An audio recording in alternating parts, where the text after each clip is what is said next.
Did you know British Columbia lost a nearly 700-foot tall tree that could have dwarfed a 40-story building? Or that the province hosts one of the most extreme mountain environments in North America, where precipitation exceeds 400 centimeters annually? From 18 million cubic meter landslides triggering 100-meter tsunamis to ancient villages that predate the pyramids by 10,000 years, this Canadian province defies belief. Here are 25 insane facts you've never heard about British Columbia. Fact 1. Mystery Mountain nearly killed its discoverers. Mount Waddington stands as British Columbia's most treacherous peak, earning its original nickname, Mystery Mountain, through a deadly combination of extreme weather and geographic isolation that turned early climbing attempts into life-or-death struggles. Rising 4,019 meters above sea level, or 13,186 feet, this imposing summit holds the distinction of being the highest mountain located entirely within British Columbia's borders, towering over the remote Pacific ranges in what feels like the edge of the world. The mountain's fearsome reputation began in 1925, when Don and Phyllis Munday spotted what they believed was a peak taller than Mount Robson while climbing on Vancouver Island. They estimated the mysterious mountain stood roughly 150 miles away, hidden in blank spaces on their maps where no surveyor had ventured. The Mundays became obsessed with reaching this unknown giant, launching expedition after expedition throughout the 1920s and early 1930s. But the mountain fought back with everything nature could unleash. What makes Mount Waddington so dangerous isn't just its height, but its location at the receiving end of warm, wet Pacific winds that create some of the most unpredictable weather in North America. The peak receives over 400 centimeters of snow each year, with temperatures plummeting below minus 46 degrees Celsius or minus 50 degrees Fahrenheit. Precipitation levels around the mountain rank among the highest in the entire Coast Mountain Range, creating conditions that can shift from manageable to deadly within hours. Multiple climbing teams attempted the summit throughout the 1930s, facing route conditions so treacherous that one group turned back just 180 meters from the top when poor weather and dangerous rock made continuing impossible. The mountain finally surrendered to climbers Fritz Wiesner and Bill House on July 21, 1936, but only after claiming years of failed attempts and proving that even experienced mountaineers could be humbled by British Columbia's most unforgiving peak. Fact 2.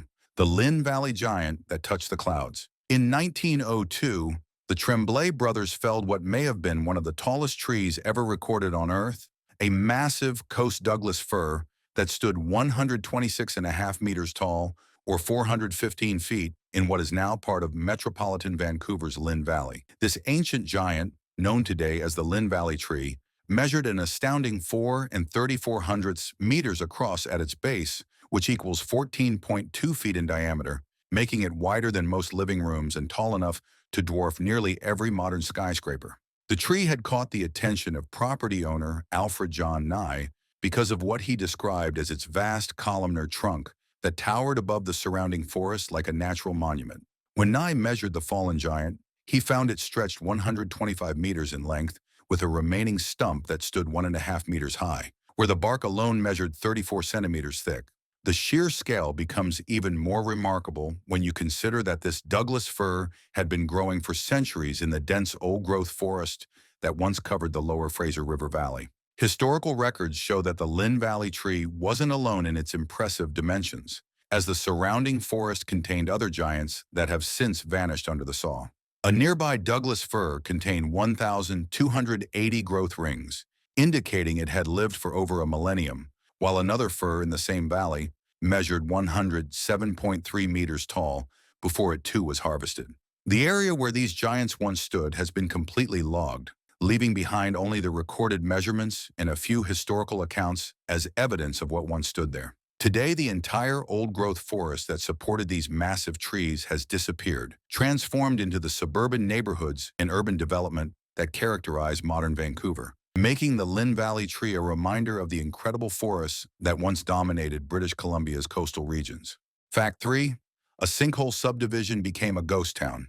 The Sea-Watch subdivision in Secolt, British Columbia, transformed from a dream neighborhood into a modern ghost town when geological forces turned million-dollar homes into uninhabitable shells that residents had to abandon forever. Located on British Columbia's scenic Sunshine Coast, This exclusive 14-home development had attracted fortunate families in the early 2000s who purchased luxurious properties offering stunning ocean views and what they believed would be a lifetime of coastal living.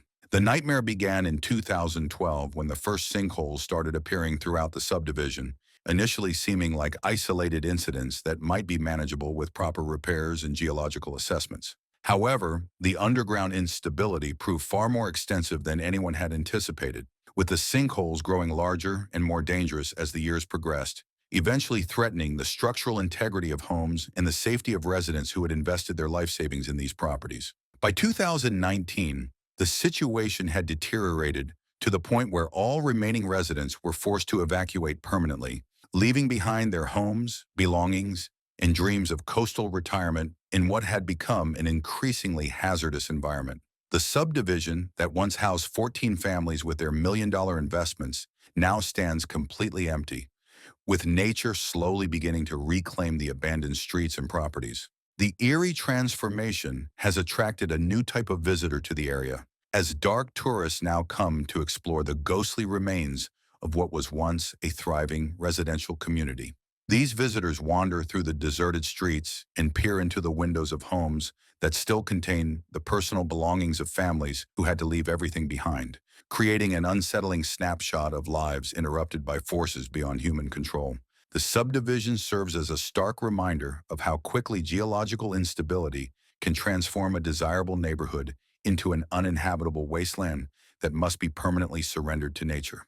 Fact 4. An 18 million cubic meter landslide created a mountain tsunami. On November 28, 2020, one of the most catastrophic landslides in British Columbia's recent history sent 18 million cubic meters of rock plummeting down a steep valley wall at Elliott Creek, creating a chain reaction of destruction that would reshape the landscape for kilometers downstream. The massive rockfall traveled over 1,000 meters vertically before crashing into a small glacial lake that measured just 0.6 of a square kilometer.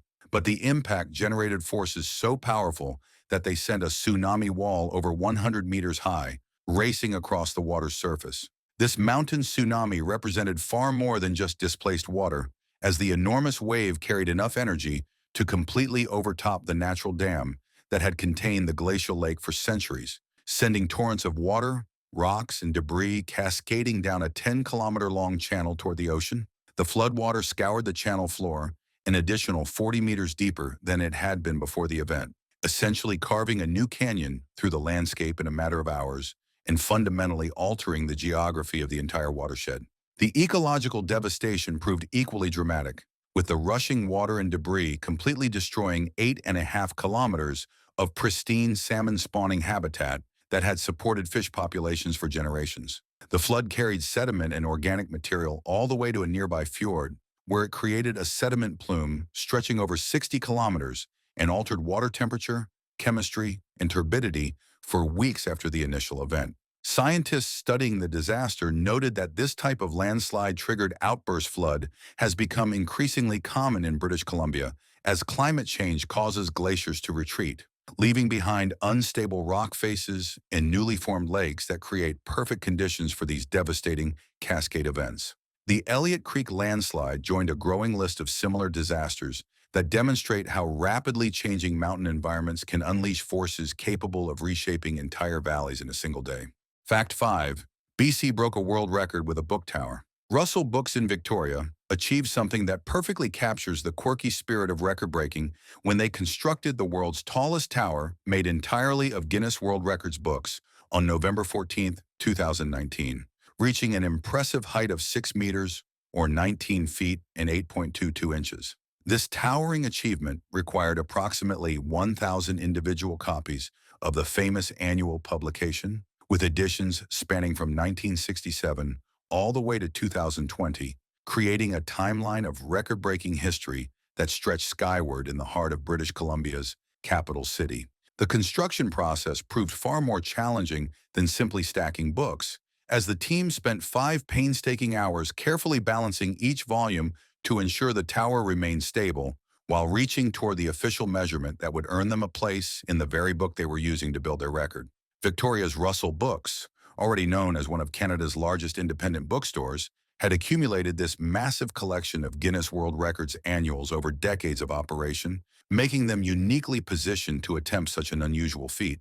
The tower represented more than 5 decades of documented human achievement, with each book containing thousands of records that chronicled everything from athletic accomplishments to natural phenomena to bizarre human capabilities.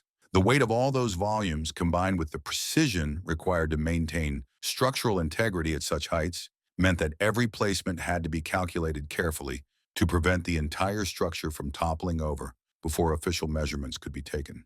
The successful record attempt demonstrated how British Columbia continues to contribute to the global catalog of unusual achievements, adding Victoria to the list of cities that have earned their place in history through creative and unexpected accomplishments. The bookstore's towering achievement literally built upon decades of documented human curiosity and competitive spirit, creating a physical monument to the endless variety of ways people find to push boundaries and establish new benchmarks for what's possible. Fact 6. The world's tallest totem pole splits opinion. The world's tallest totem pole stands majestically in Alert Bay on Cormorant Island in British Columbia, reaching 52.7 meters or 147.6 inches, 173 feet into the sky. But this record-holding monument has sparked ongoing debate within indigenous communities about whether it truly represents authentic totem pole construction.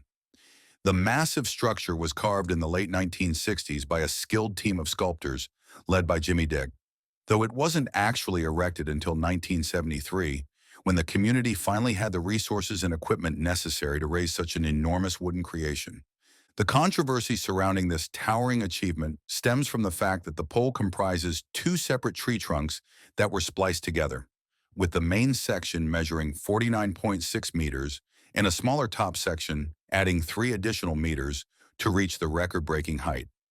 Traditional totem pole construction has always required carvers to work with a single tree trunk from base to top, and many cultural authorities believe that using multiple pieces violates the fundamental principles that have guided indigenous carving practices for centuries. Despite the construction debate, the pole itself showcases remarkable artistic achievement, featuring intricate representations of culturally significant figures, including the Sun Man, the powerful Thunderbird, salmon, whale, and bear holding a salmon in its grasp. What makes this totem pole particularly unique is that it was dedicated to multiple factions within the Kwakwaka'wakw people rather than representing just one family, which was the more traditional approach for such monuments. The carving includes traditional stories and spiritual beliefs that connect the Kwakwaka'wakw people to their ancestral lands and waters, making it an important cultural landmark regardless of the construction method controversy. An even taller totem pole measuring 54.94 meters was briefly erected in Victoria in 1994, but it was partially dismantled in 1997 due to wood rot, leaving Alert Bay's controversial creation as the current record holder for the world's tallest standing totem pole. Fact 7. The province has more languages than most countries. British Columbia stands as Canada's most linguistically diverse province, with 204 Indigenous communities speaking more than 30 distinct Indigenous languages spread across 6 different regions, creating a level of linguistic richness that surpasses many entire countries around the world. This extraordinary diversity reflects thousands of years of human settlement and cultural development, with each language family representing unique ways of understanding and describing the natural world that Indigenous peoples have called home since time immemorial.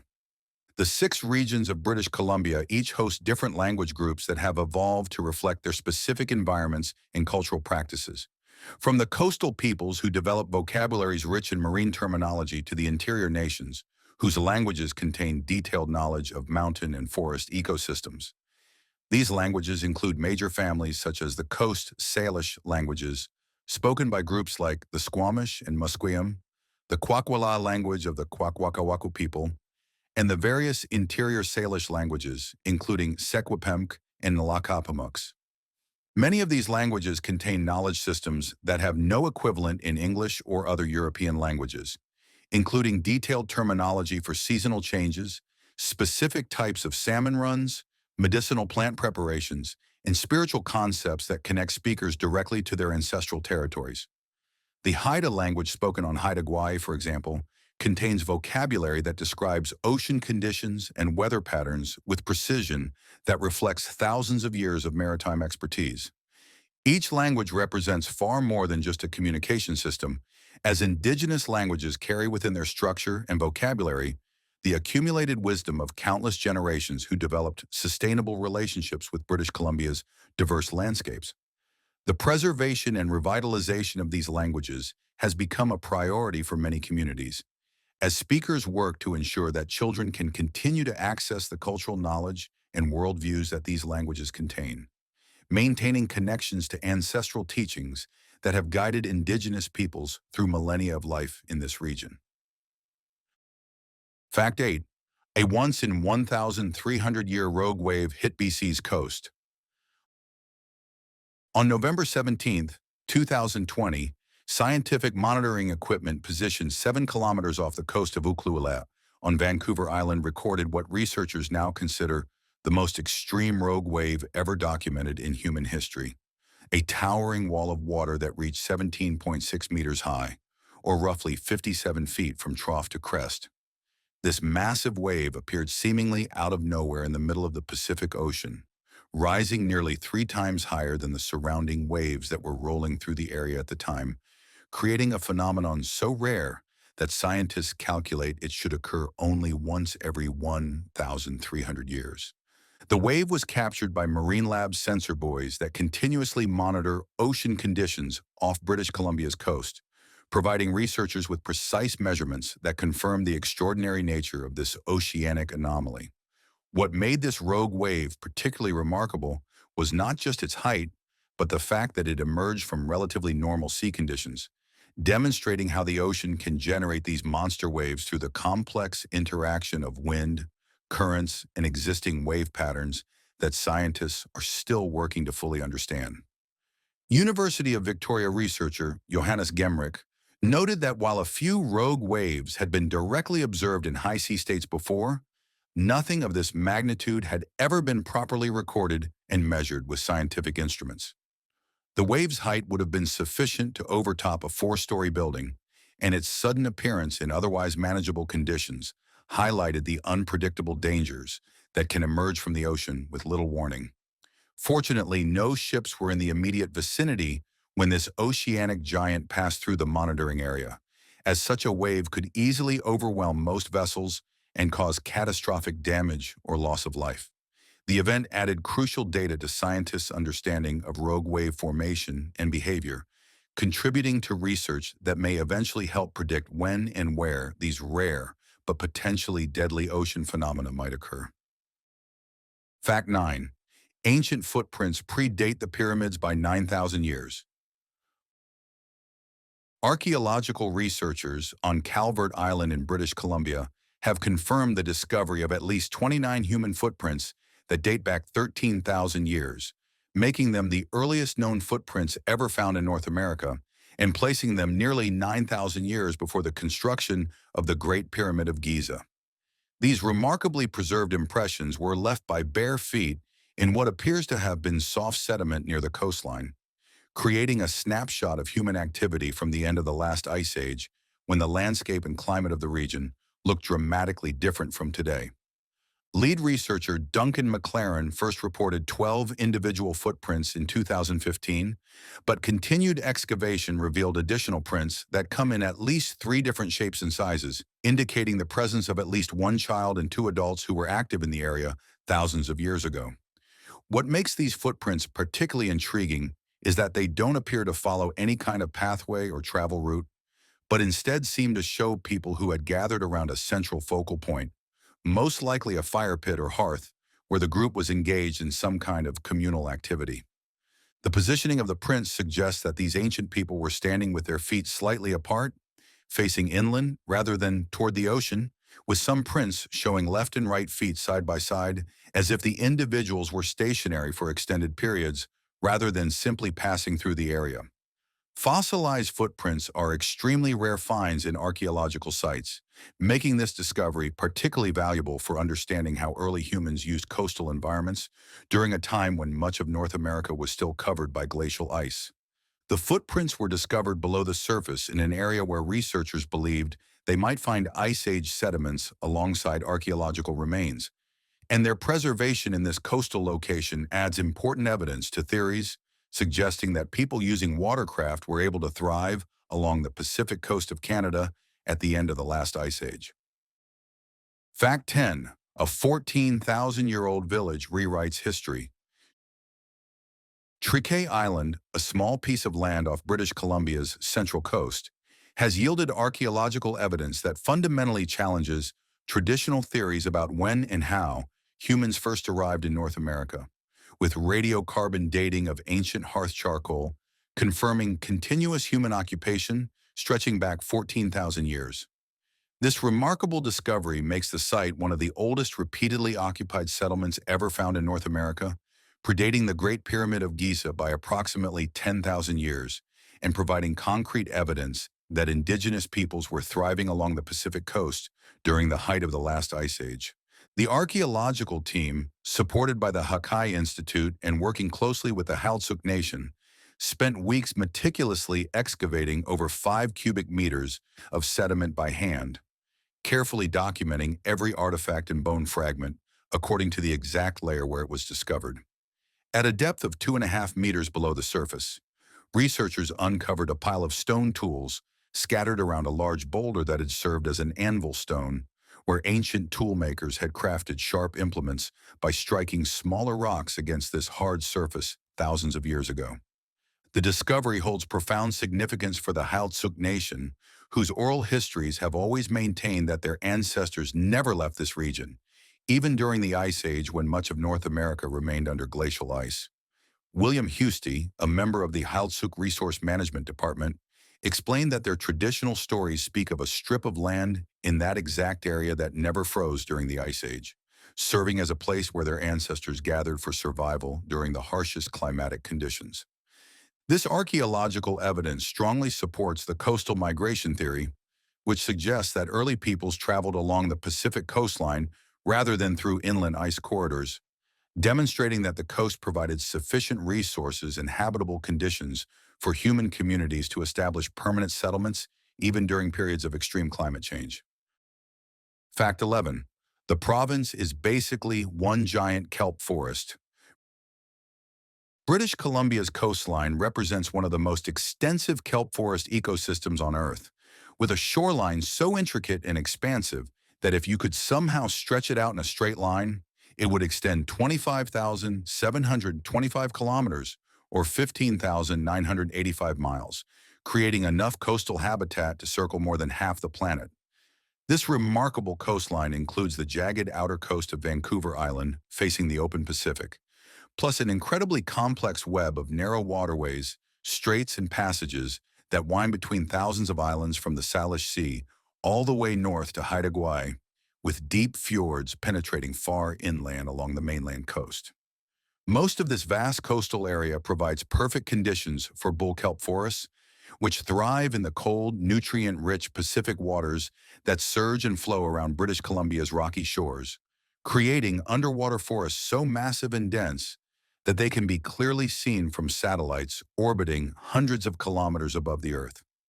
These kelp beds represent far more than just seaweed growing near the shore, as they form complex three-dimensional habitats that support entire marine ecosystems, including fish, sea otters, seabirds, and countless invertebrate species.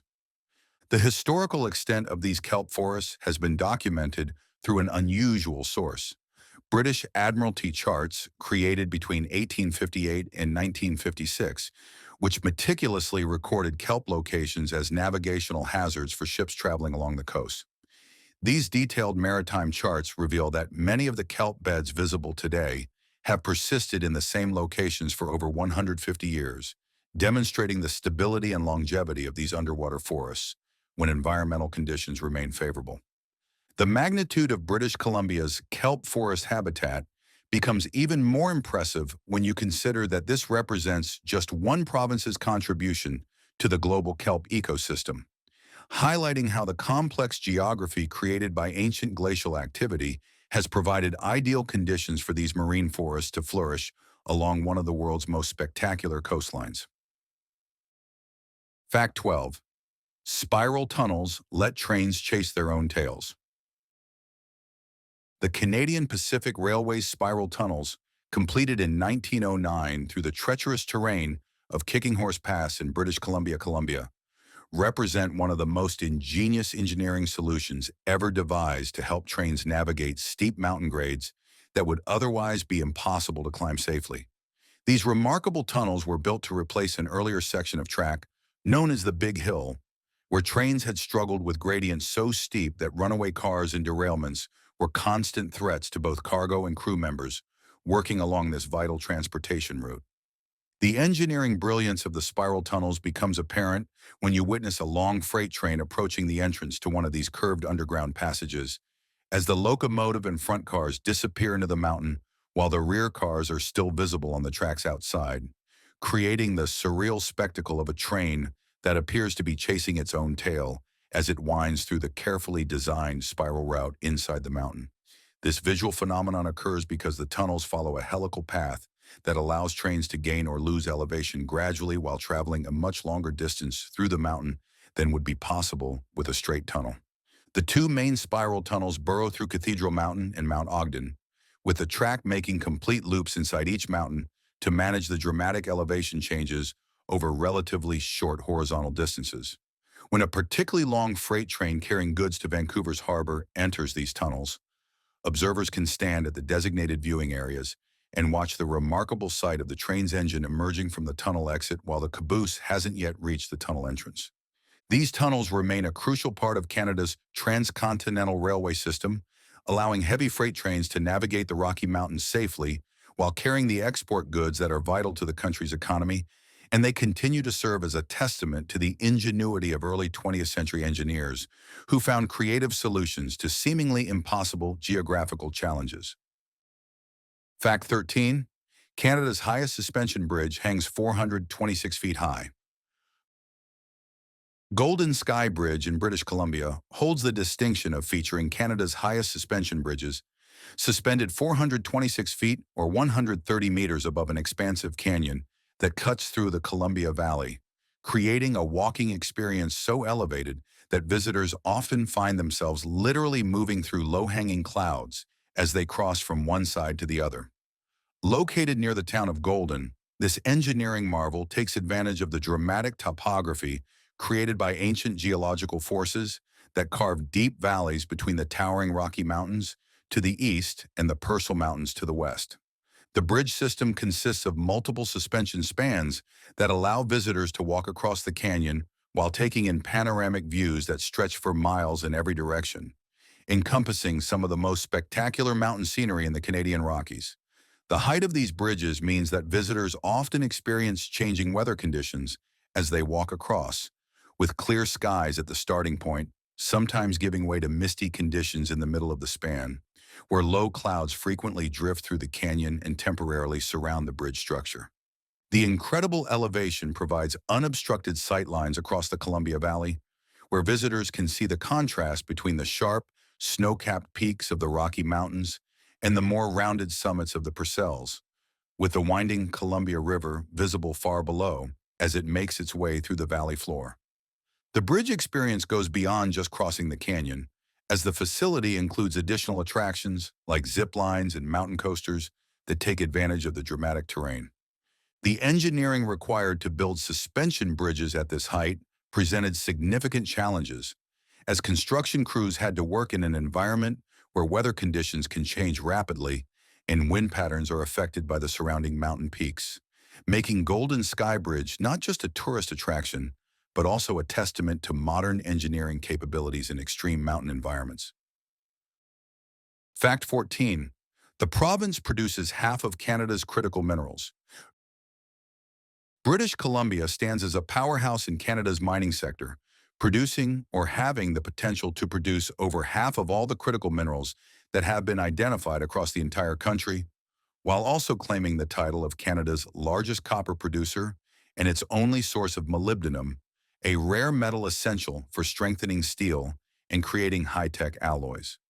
The province's abundant mountains and river valleys contain a remarkable variety of minerals that are in high demand around the world, including copper, gold, silver, and the critical minerals needed for solar panels, electric vehicle batteries, and other clean energy technologies that are driving the global transition away from fossil fuels. Vancouver has emerged as the unofficial mining capital of the world, with over 1,100 global exploration and mining companies choosing to establish their headquarters in the city, creating a concentration of mining expertise and investment capital that rivals any other location on Earth. This remarkable clustering of mining companies has transformed Vancouver into a hub where geologists, engineers, investors, and mining executives from around the world gather to finance and develop mineral projects, not just in British Columbia, but across every continent. The International Energy Agency predicts that global demand for critical minerals will increase by 6 times by 2040, making British Columbia's mineral wealth increasingly valuable as countries race to secure the materials needed for wind turbines, solar panels, and electric vehicle batteries. The province's mining sector already accounts for $18 billion in economic activity annually and supports over 35,000 jobs with average salaries of nearly $124,000. British Columbia's mining companies have also become leaders in adopting clean technology solutions to minimize environmental impact, with many operations implementing electrification and energy efficiency initiatives that are forecasted to reduce greenhouse gas emissions by over 107,000 tons of carbon dioxide equivalent by 2030, demonstrating how the province is working to extract the minerals needed for clean energy while reducing the environmental footprint of mining operations themselves. Fact 15. Invasive species nearly outnumber natives. British Columbia faces an ecological invasion of staggering proportions, with 978 alien species having successfully established themselves in the province's natural environments as of 2014, creating one of the most serious threats to native biodiversity in North America. This army of invaders breaks down into distinct categories, with 86.8% being non-native plants that have escaped from gardens, hitchhiked on vehicles, or arrived through global trade, while 8.5% are invertebrates like insects and marine creatures that have found new homes far from their original habitats. The remaining invaders include familiar troublemakers like the eastern gray squirrel and American bullfrog, along with birds, reptiles, amphibians, fish, and mammals that have either been deliberately introduced or accidentally transported to British Columbia, where they now compete with native species for food, shelter, and breeding territories. Some of the most problematic invaders have become household names among conservationists and land managers, including the European green crab that destroys shellfish beds along the coast, Scotch broom that forms impenetrable thickets in coastal areas, and Himalayan blackberry that creates wall-like barriers that block native plant growth and limit animal movement. These invasive species represent far more than just biological curiosities, as they pose the second greatest threat to global biodiversity after direct habitat loss caused by human development, fundamentally altering ecosystems that evolved over thousands of years without these foreign competitors. The province has responded with early detection and rapid response programs that focus on preventing new invasions while managing established populations. But the sheer number of alien species already present demonstrates the enormous challenge facing ecosystem managers. Many of these invasions began as intentional introductions, with species like Scotch broom, smallmouth bass, and yellow perch brought to British Columbia for ornamental, recreational, or commercial purposes before escaping into wild environments where they found ideal conditions to spread rapidly across the landscape. Fact 16. An ancient tsunami left its signature in the rocks. Archaeological excavations at Trike Island have uncovered compelling physical evidence that validates thousands of years of indigenous oral histories about catastrophic earthquakes and tsunamis, with researchers discovering a distinctive band of gray sediment that matches the geological signature of ancient tsunami deposits found in northern Japan and other locations around the Pacific Rim. This telltale layer of sediment stands out clearly from the surrounding soil layers because it contains the characteristic mix of marine sand, organic debris, and fine particles that get deposited when massive waves surge inland and then recede, leaving behind a permanent geological record of the disaster. The discovery represents a remarkable convergence of scientific archaeology and indigenous knowledge systems, as the Heiltsuk Nation and other Pacific Northwest indigenous peoples have maintained detailed oral accounts of great earthquakes and tsunamis for generations, passing down stories that describe the ground shaking violently and enormous waves washing over coastal areas where their ancestors lived. These traditional histories had always been dismissed by some researchers as folklore rather than factual accounts. But the physical evidence found in the sediment layers at Treke Island confirms that these oral traditions preserved accurate memories of actual geological events that occurred centuries or millennia ago. The gray sediment layer appears in multiple locations across the archaeological site, indicating that the ancient tsunami was powerful enough to surge across the entire island and deposit material far inland from the normal high tide line. The sediment contains microscopic marine organisms and shell fragments that could only have been transported by ocean water, along with pieces of charcoal and other organic material that were swept up as the wave moved across the landscape. This type of geological evidence helps scientists understand the frequency and magnitude of major earthquakes along the Pacific coast, where the Juan de Fuca tectonic plate continues to push beneath the North American plate, creating conditions that can generate massive seismic events and the tsunamis that often follow them. Fact 17. 70 ancient villages emerged from a modern disaster.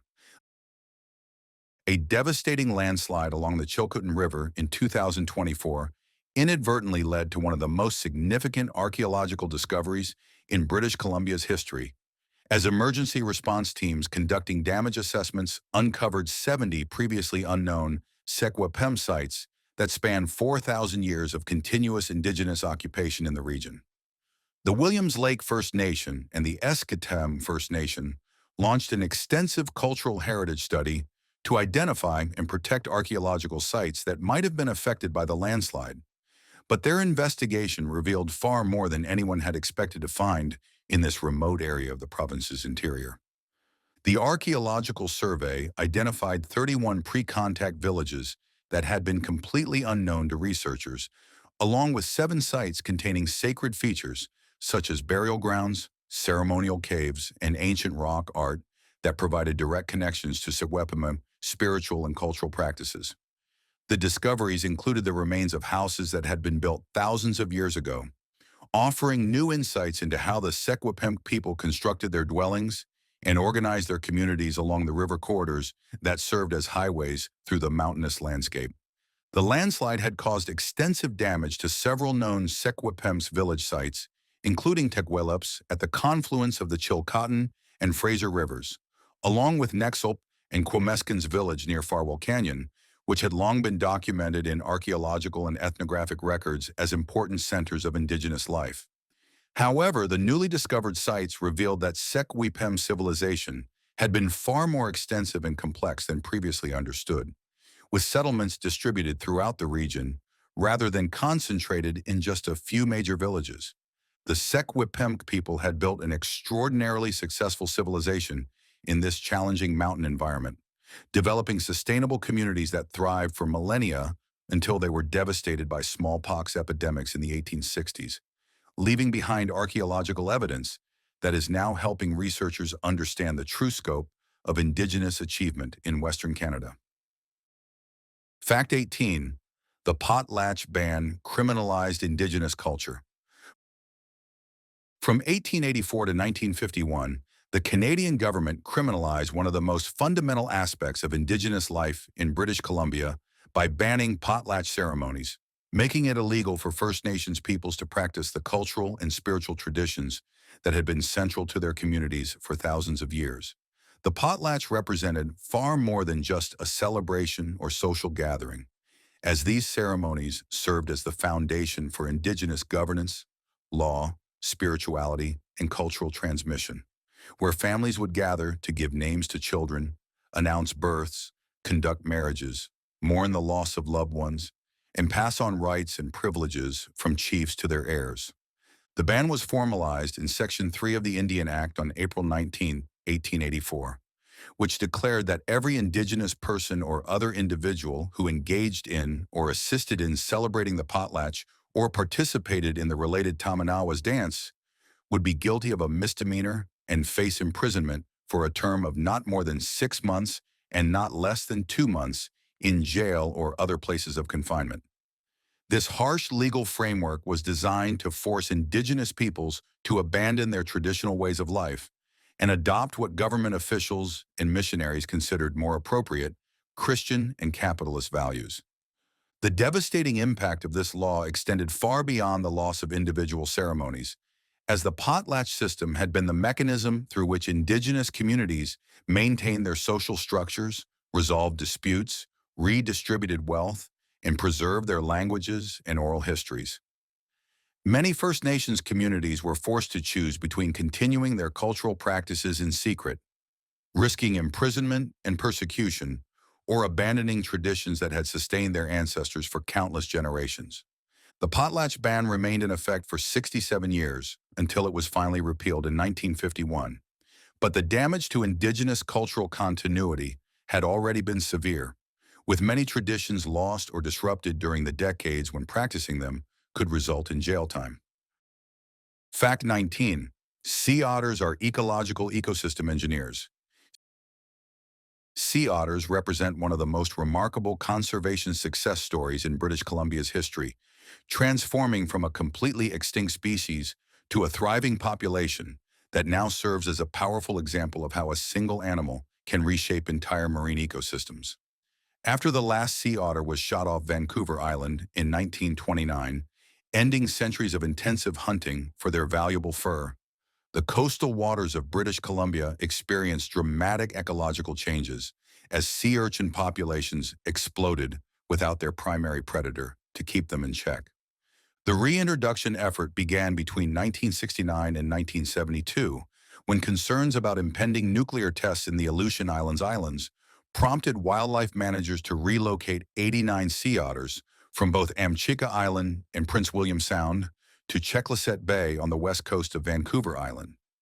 These founding animals found abundant prey in the form of sea urchins, clams, crabs, and abalone that had multiplied dramatically during the 4 decades when no otters were present to hunt them, creating ideal conditions for rapid population growth.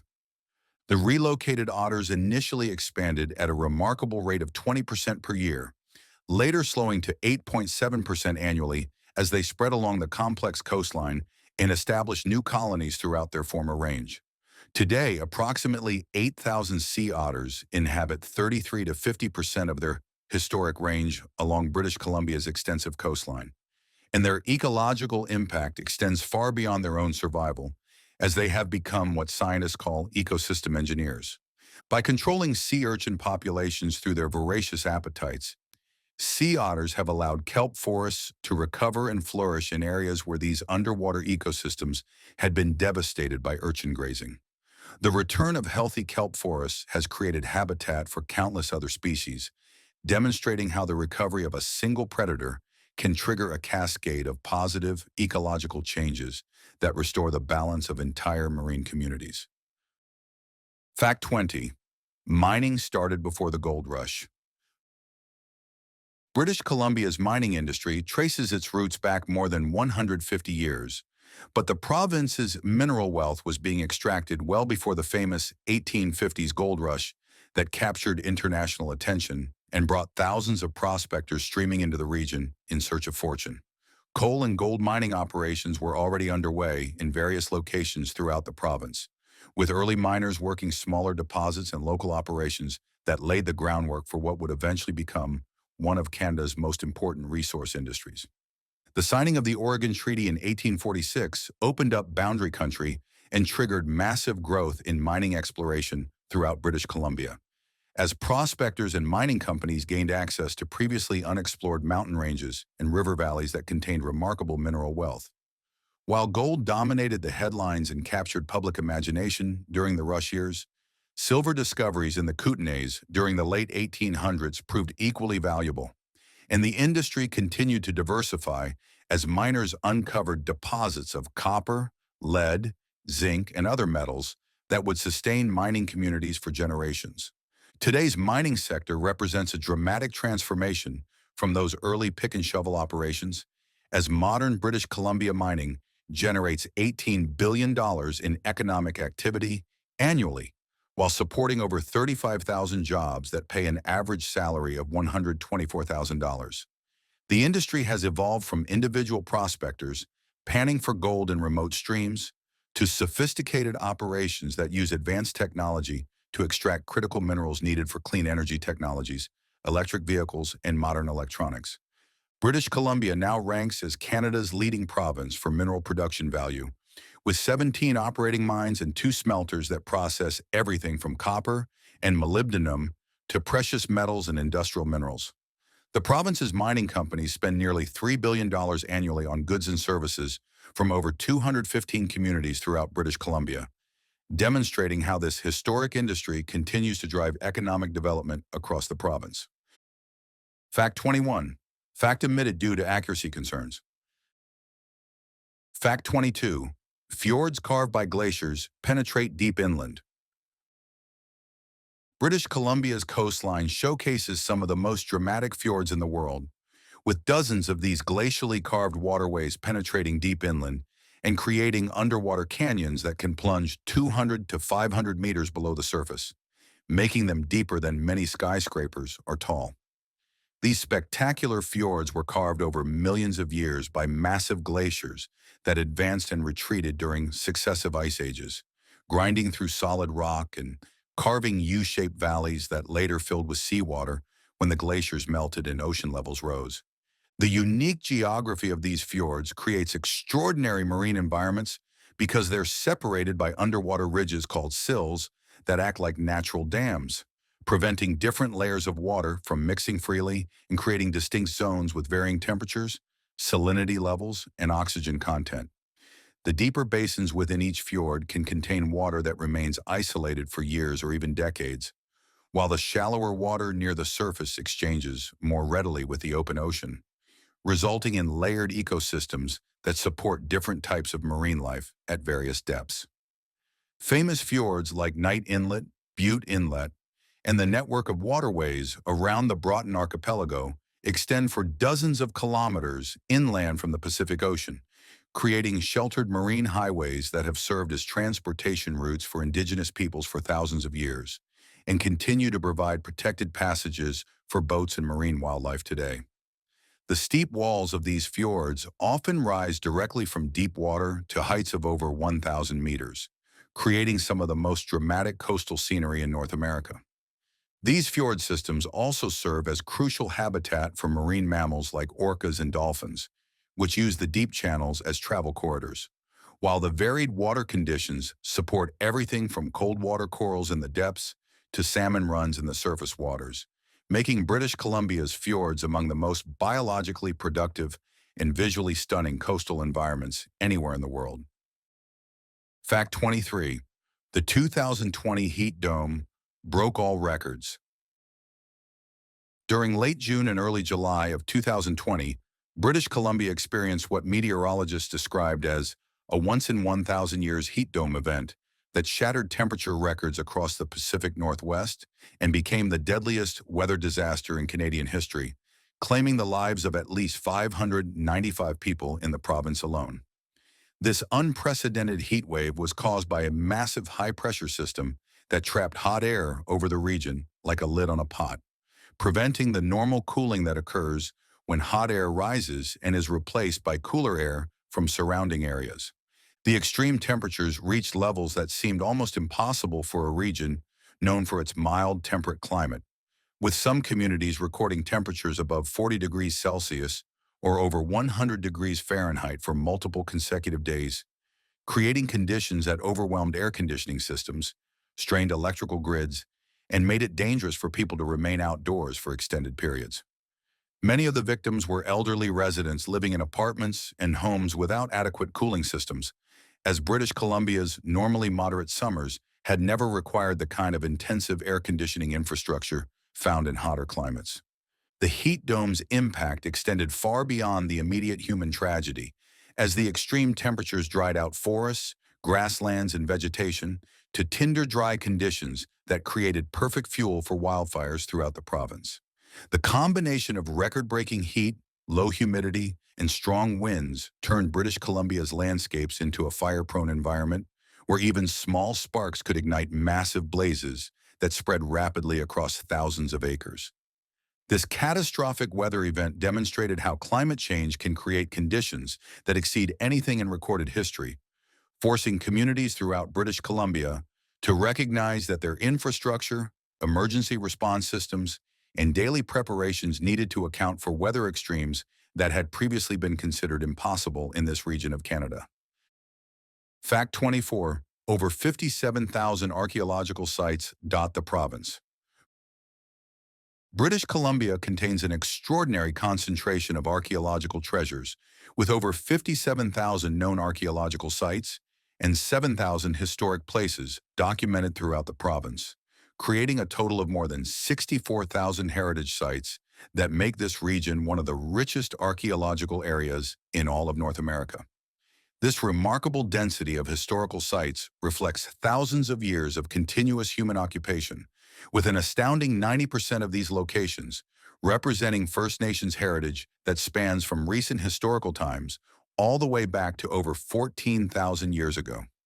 These archaeological sites include the remains of ancient villages and cemeteries that provide insights into how Indigenous communities lived, worked, and organized their societies across British Columbia's diverse landscapes, along with hunting and food processing sites such as fishing weirs that demonstrate the sophisticated resource management systems developed by First Nations peoples. Stone tool manufacturing areas scattered throughout the province reveal the locations where Indigenous craftspeople created the implements necessary for daily life, while culturally modified trees bear witness to traditional practices like bark harvesting and spiritual ceremonies that connected people to the natural world. Many of these sites are culturally sensitive locations that contain ancestral remains and hold important sacred and spiritual value to First Nations communities throughout British Columbia, making them far more than just archaeological curiosities or historical artifacts. The Heritage Conservation Act recognizes the historical, cultural, scientific, spiritual, and educational value of these sites to First Nations, local communities, and the general public, establishing legal protections that require permits for any alterations or disturbances. The sheer number of heritage sites continues to grow as ongoing archaeological studies uncover new information about the depth and complexity of Indigenous occupation throughout British Columbia, with each discovery adding another piece to the puzzle of understanding how First Nations peoples successfully adapted to and thrived in the province's varied environments for millennia before European contact. Fact 25. Landslides are BC's most common natural disaster. Landslides have earned the unfortunate distinction of being British Columbia's most frequently occurring natural disaster, representing 30% of all officially classified disasters that resulted in at least one fatality between 1950 and 2019, according to data compiled in the Canadian Disaster Database, maintained by Public Safety Canada. This surprising statistic reflects the province's mountainous terrain, unstable geology, and climate conditions that create ideal circumstances for slope failures, rock slides, debris flows, and other forms of mass wasting events that can devastate communities with little warning. The Canadian government defines a disaster as an event that kills 10 or more people, affects 100 or more individuals, requires national or international assistance, has historical significance, or causes damage that cannot be overcome by the affected community without outside help. While landslides in British Columbia are responsible for only 3% of the total fatalities from all types of disasters during this 70-year period, they consistently meet the disaster criteria because they tend to cause infrastructure damage and economic disruption that overwhelms the resources of local communities. The geological conditions that make British Columbia particularly susceptible to landslides include steep mountain slopes that were carved and destabilized by glacial activity during past ice ages, combined with heavy rainfall that can saturate soils and trigger sudden slope failures. The province's complex topography means that landslides can block highways, destroy bridges, damage homes and businesses, and disrupt essential services like power and water systems, creating cascading impacts that require provincial and federal emergency management agencies to provide assistance for recovery efforts. Recent research suggests that climate change may increase landslide frequency in some areas of British Columbia, as changing precipitation patterns and more intense storm events create conditions that further destabilize slopes throughout the province's mountainous regions, making landslide preparedness and risk management increasingly important priorities for communities throughout this geologically active landscape.